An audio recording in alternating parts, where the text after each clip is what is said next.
Hello, I am Michael Collins and this is Media Focus. So today we are going to be looking at the first key set text for the music video section of the A-level Media Studies exam. So there are two music videos that you guys need to study. One of them is Riptide by Vance Joy and the other is Formation by Beyonce. So we're going to be looking at Riptide today. Now, Riptide is a really interesting video because it is utterly bonkers. It is utterly bizarre and it breaks pretty much every single last rule and restriction of film and music videos as well. So, in order to establish this, we're going to have a go at textually analyzing the music video today. So, we're going to be thinking about media language, we're going to be thinking about these aspects, and you can find all of these up on the A-level Media Studies blog at lr-media.blogspot.com under the Textual Analysis Toolkit tab. So when we look at music videos, we need to think about codes and conventions. We need to think about what makes a music video a music video. So the performance, are people performing in the standard way? We need to think about the narrative or the story.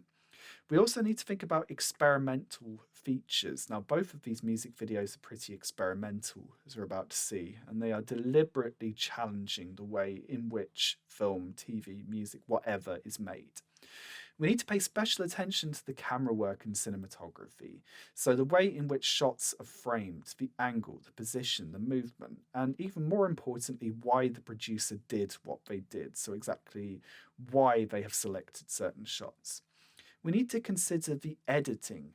Now, this is going to be a little tricky on this video because I don't want to break any copyright rules, so I'm only going to be showing you still images, which should hopefully be absolutely fine for an educational context. But we need to consider, how does the video match up with the lyrics and how does the video match up with the song? Is the editing matched up? Does the speed of the editing match up with the pace of the song? We need to think about elements of continuity and montage. How has it been edited and how do the different shots line up with each other?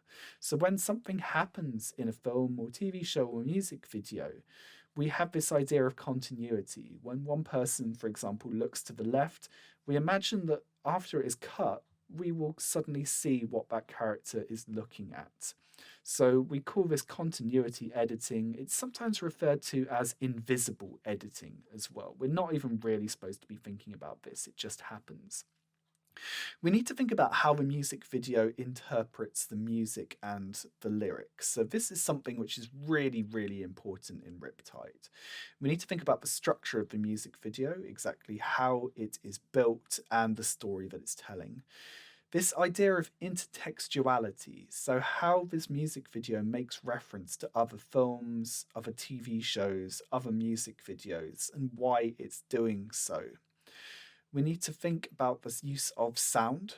So again, this is going to be a little bit tricky to do in this video, but we need to consider exactly how the music video is a visual interpretation of the way in which this song sounds. It's a pretty weird idea, but that's what music videos are. And finally, we need to consider mise-en-scene. So mise-en-scene in English is put in scene. So it's everything to do with color, lighting, location, costume, dress, hair, makeup, etc.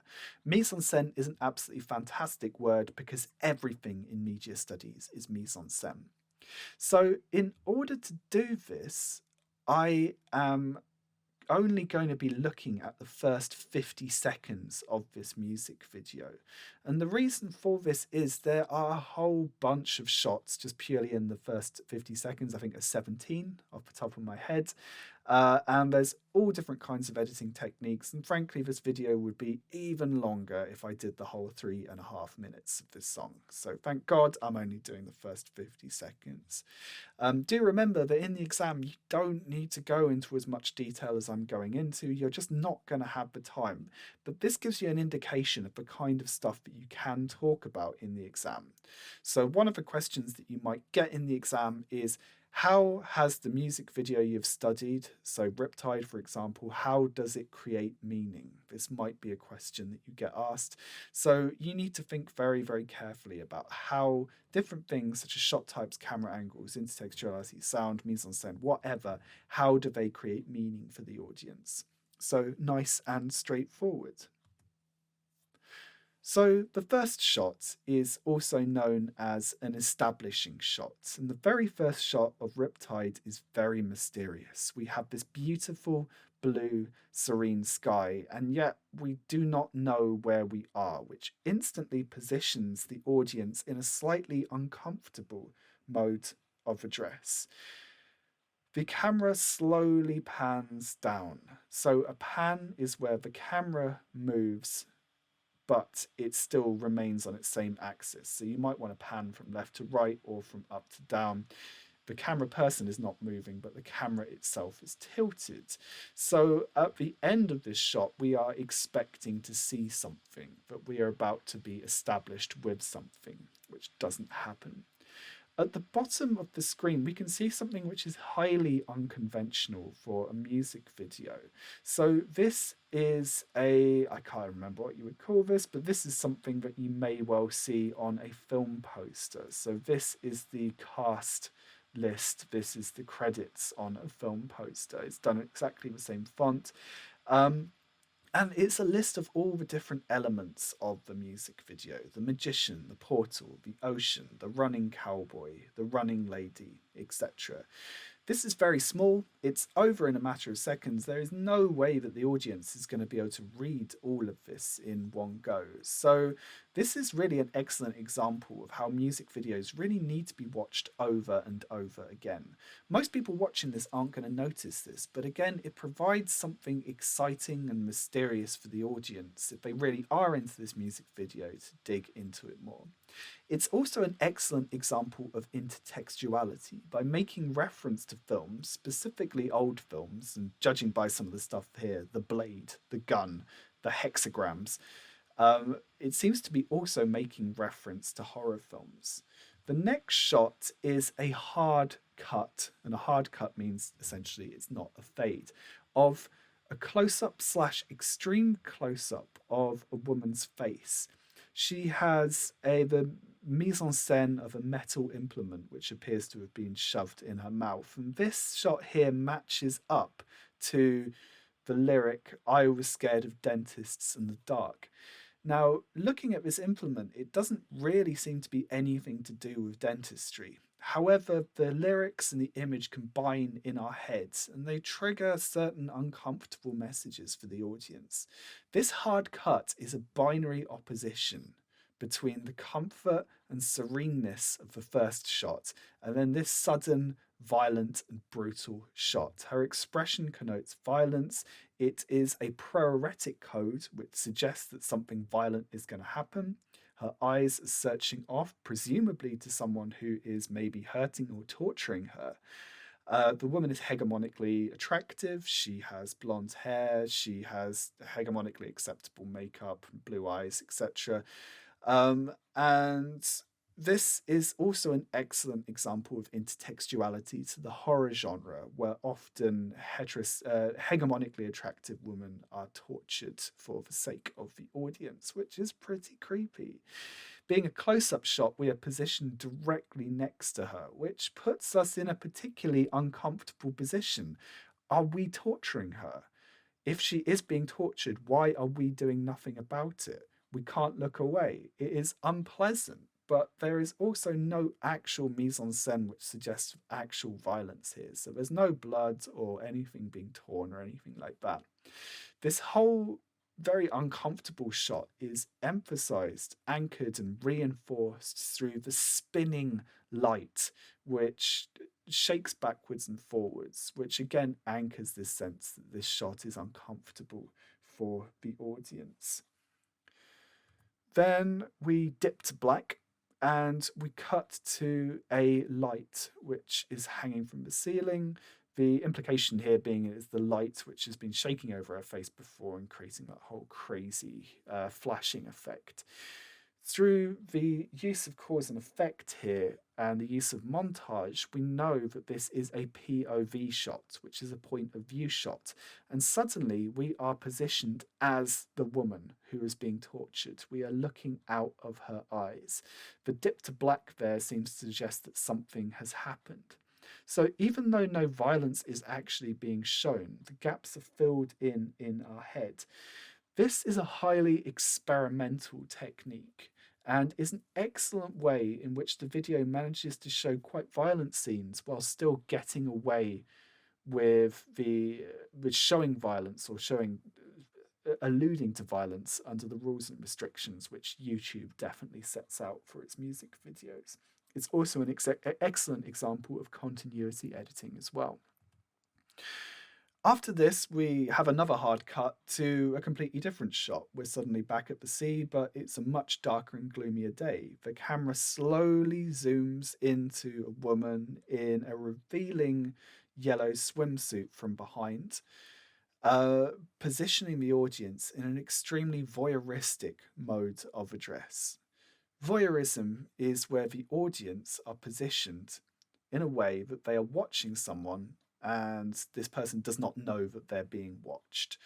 Voyeurism is quite clearly very creepy in real life, but we often do this in films and TV shows, and we'll often be shown fairly sexually explicit things.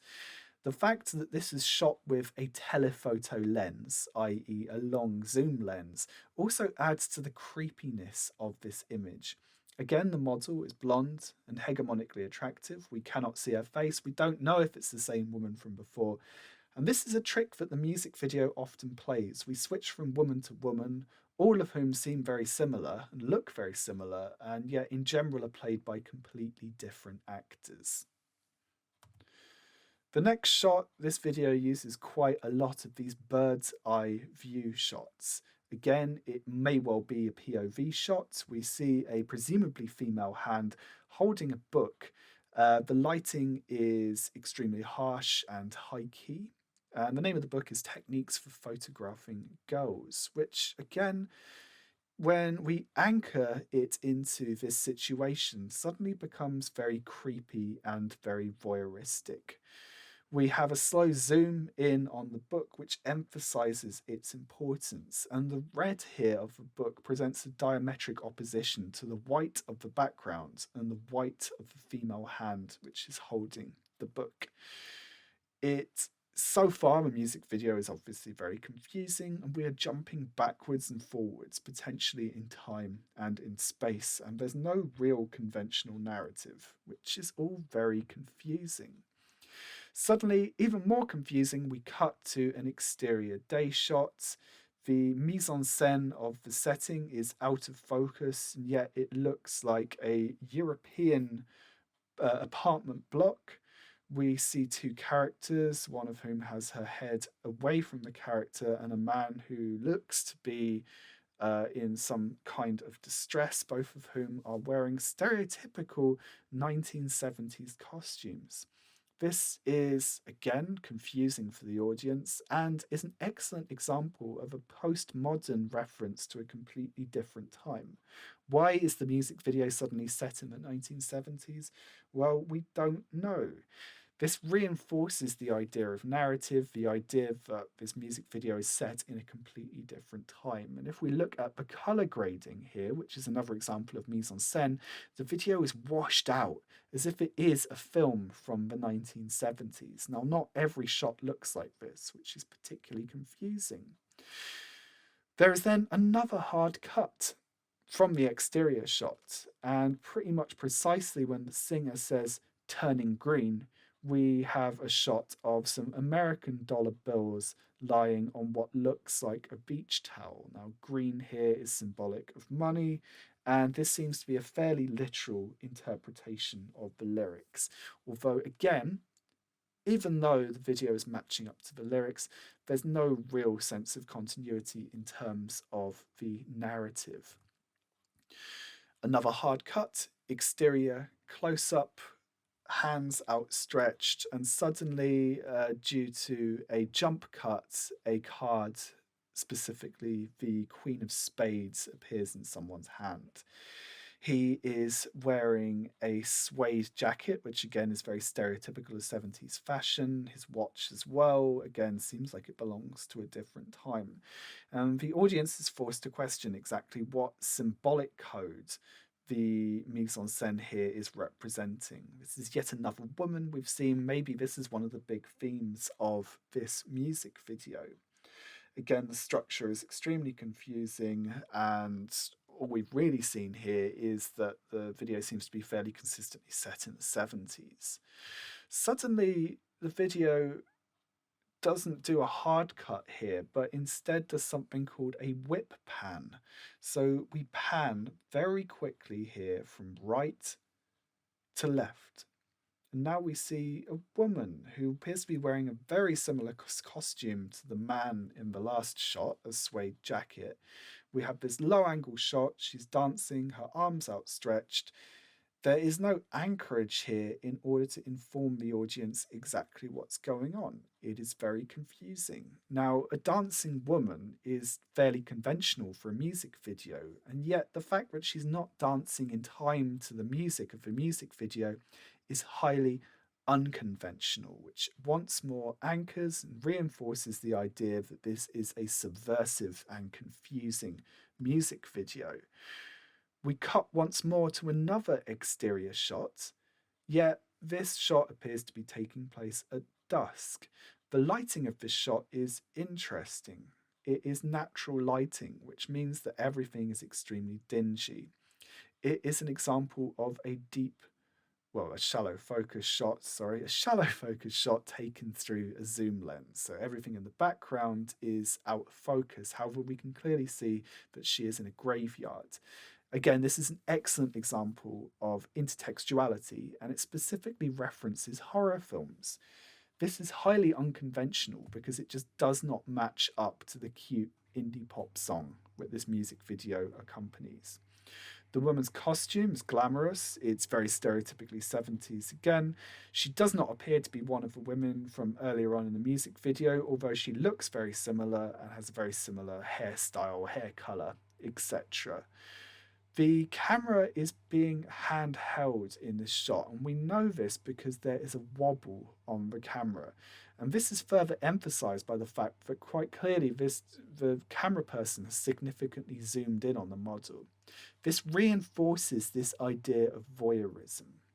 Suddenly we cut to another whip pan, right to left, two people we haven't seen before. And I'd like to point out at this stage, we do not see the performer, Vance Joy, in this video at all. This guy here, we only see him once, and once only in this music video. So another whip pan, somebody else holding a torch. There's another woman, she only appears once. We are in the graveyard, and whip pan again from left to right. The original woman has disappeared. Now, what does this mean? Well, the short answer is we don't know. However, we could argue that this functions as a hermeneutic code. This is a mystery for the audience. The audience are left asking, well, where has she gone? And given the fact we've been given no answer, our mind starts to wonder. Has she been kidnapped? Has she been tortured? Has she been eaten by a zombie? This is reinforced through the mise-en-scene of the setting and also through the voyeuristic and violent acts that we've seen previously. We whip pan again from right to left. However, this whip pan is slightly different because suddenly we are at a completely different time of day, although it's still quite dingy, and in a different setting. Another young, hegemonically attractive woman here has been tied to a tree. She is desperately trying to escape. This shot potentially will make the audience feel very uncomfortable as we're being positioned once more in a voyeuristic and uncomfortable mode of address. Now, why is this voyeurism? Simply put, this is also taken with a telephoto lens. Someone is shooting this from a long distance. It's quite creepy. It's almost like someone is shooting this and he or she doesn't want to be seen. And this is further anchored through the handheld nature of the shot, like it is something that someone is doing rather than a film which is being made.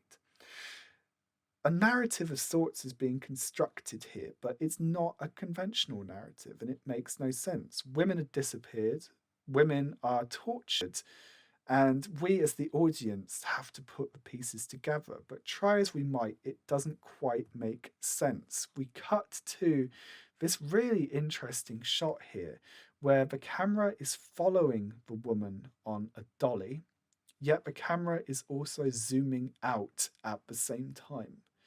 Now, this is a very weird effect, which is only used in a couple of films. So it's often called a vertigo shot because it was used in the Alfred Hitchcock film Vertigo.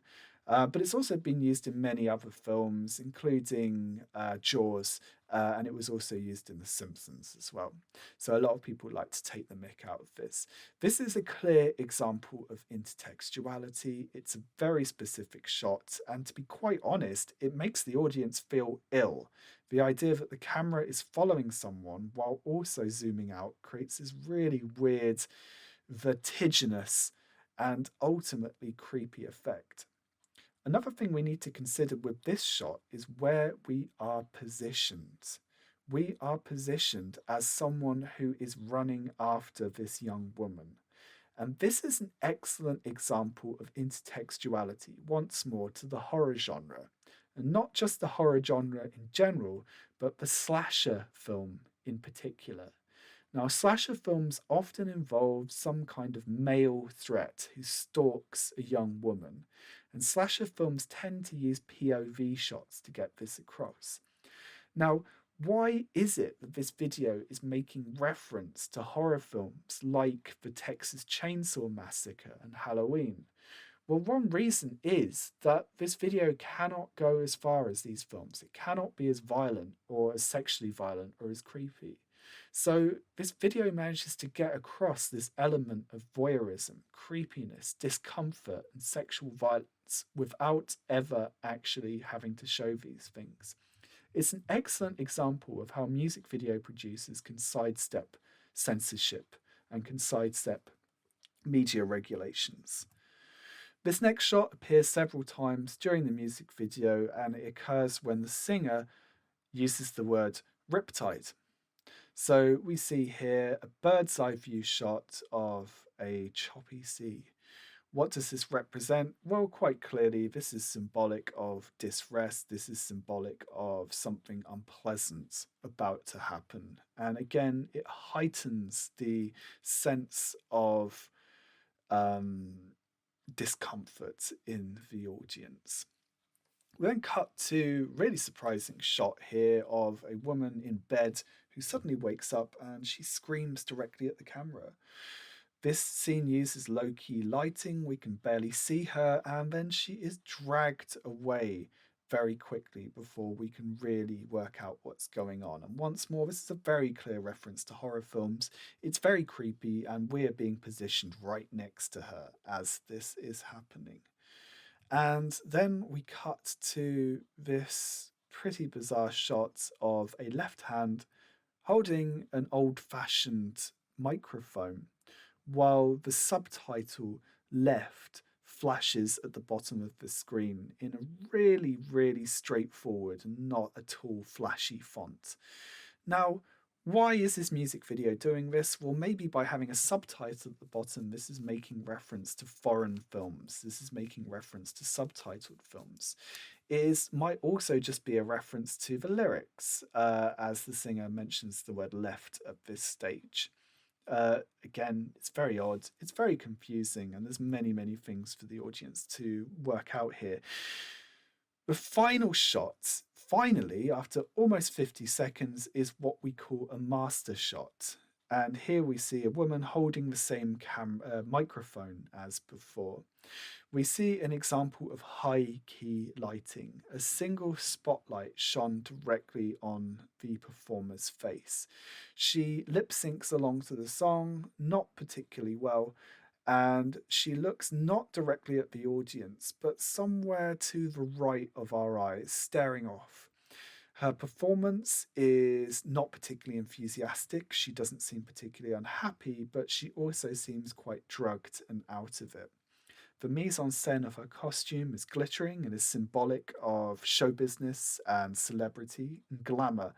And yet, there is something quite off about the way in which she is staring out into the distance. The woman is hegemonically attractive, although perhaps slightly older than the kind of models who would usually be featured in an indie pop music video. She looks like she's somewhere in her 30s rather than the stereotypical 20 something who might normally appear in these music videos. Her red lipstick here is connotative of sex, of passion, of love, and her earrings as well are connotative of glamour. And this is further reinforced by her glamorous combed back hair as well.